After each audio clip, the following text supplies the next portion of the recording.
What if I told you that getting just 1% better every single day could literally transform your entire life? Welcome to This Explainer.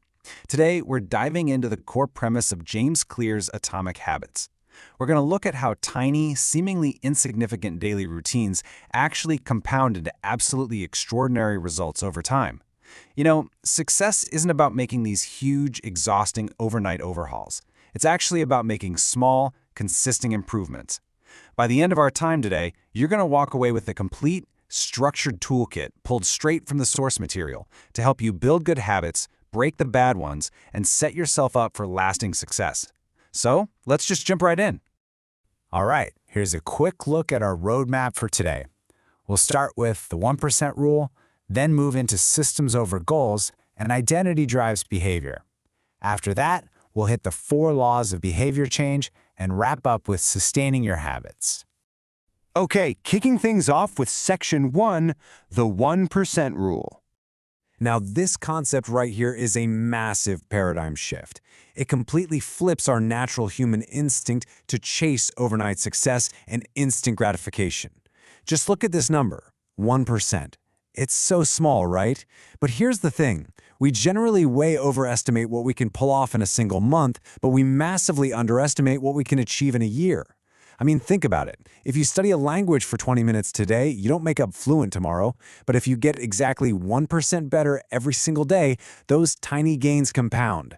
They stack up like a giant puzzle, eventually creating staggering growth. And, crucially, the exact same rule applies in reverse. Small negative habits, like say skipping one workout or having that one extra piece of junk food, they seem totally harmless in the moment. But over time, they absolutely compound into poor outcomes. So, the big takeaway from all this, success is the product of your daily habits, not some once-in-a-lifetime transformation. We literally exhaust ourselves looking for that one defining moment, that one big break. But the reality, your life is actually being shaped by the boring, repetitive things you do on a random Tuesday morning. Moving right along to Section 2, Systems over Goals.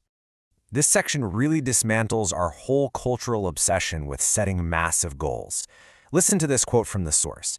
"You do not rise to the level of your goals, you fall to the level of your systems." I really want you to let that sink in for a second. We all have goals, right? Every athlete wants to win the championship. Every entrepreneur wants a successful business. But the text brings up such a powerful point. Winners and losers often share the exact same goals. And if every runner on the track wants the gold medal, well, the goal itself obviously isn't the magic ingredient that guarantees success. So, we need to understand the fundamental difference here. Goals? They just tell you where you want to go. They're your destination. Systems, on the other hand, are the vehicle. They determine whether you actually get there. Instead of obsessing endlessly over the final outcome, this framework suggests we need to focus heavily on improving our daily processes. Because honestly, when your systems improve, your results are going to improve automatically. It's like you don't even need to look at the scoreboard if you're executing the best possible plays every single day. All right, Section 3, Identity drives behavior. Now we're shifting gears from those abstract systems into something much more personal. I want you to actually ask yourself right now, what kind of person do you want to become? Because usually when we try to change our lives, we focus entirely on the outcomes. We say things like, I want to lose 10 pounds, or I want to write a book. But the source material argues that real, lasting change actually starts with your identity, not the outcome. Let's look at a quick comparison to really nail this down. Instead of fixating on the outcome and saying, I want to run a marathon, you pivot your mindset to your identity and say, I am a runner. Instead of I want to read more, it's I am a reader. Why is this so absolutely crucial? Because every single action you take is essentially a vote for the type of person you wish to become. When you lace up those sneakers, you're gathering evidence that you're a runner.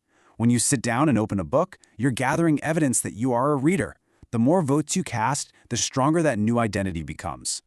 Which brings us to Section 4, the 4 laws.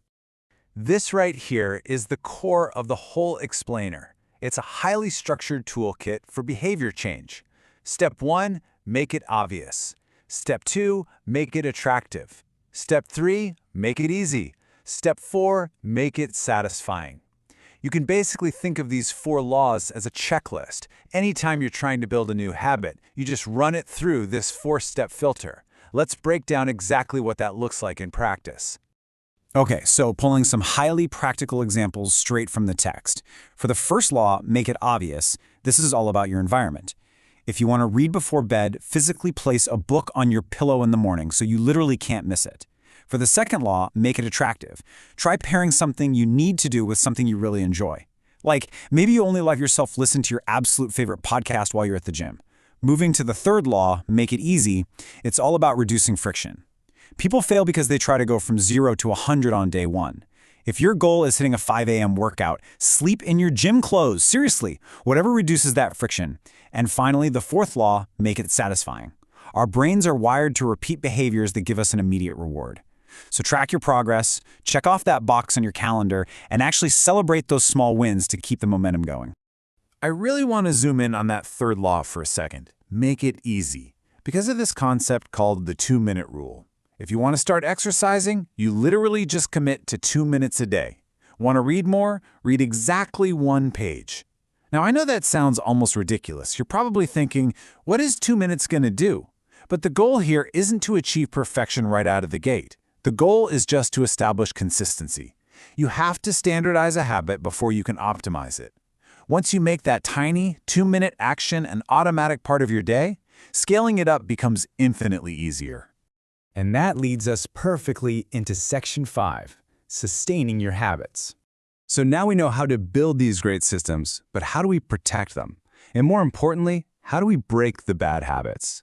Well, you just take that exact same framework and invert it. Turn the 4 laws upside down. Instead of making a habit obvious, make it completely invisible. Instead of attractive, make it unattractive. Instead of easy, make it difficult. And instead of satisfying, make it unsatisfying.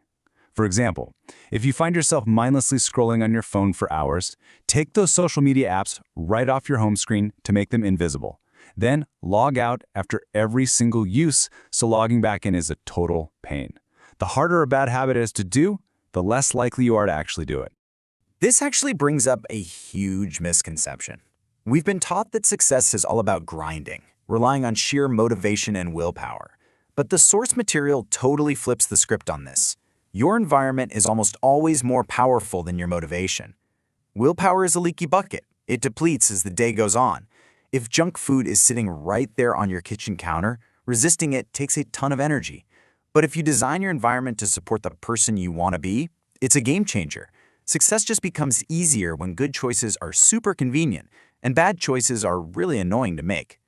But look, what happens when we inevitably mess up? Because let's be real, we all do. Life happens and we occasionally skip a habit. Well, the text offers this incredibly forgiving but super practical rule. Never miss twice. Getting off track once isn't the problem. The real danger is staying off track. So if you miss a workout today, you absolutely do not miss the one tomorrow. If you skip reading tonight, you pick that book right back up tomorrow night. Consistency is so much more important than perfection here. And that brings us to our final takeaway. By focusing on your daily systems, casting votes for your new identity, and using the 4 laws to design your environment, you really can transform your life. Small habits absolutely create remarkable results. So as we wrap up this explainer, I want to leave you with one final question to think about. What will your 1% be today? Take a hard look at your daily routines, pick just one tiny thing to improve, and start collecting that evidence for the person you want to become. Thank you so much for joining me for this explainer, and I really hope you can start applying these systems to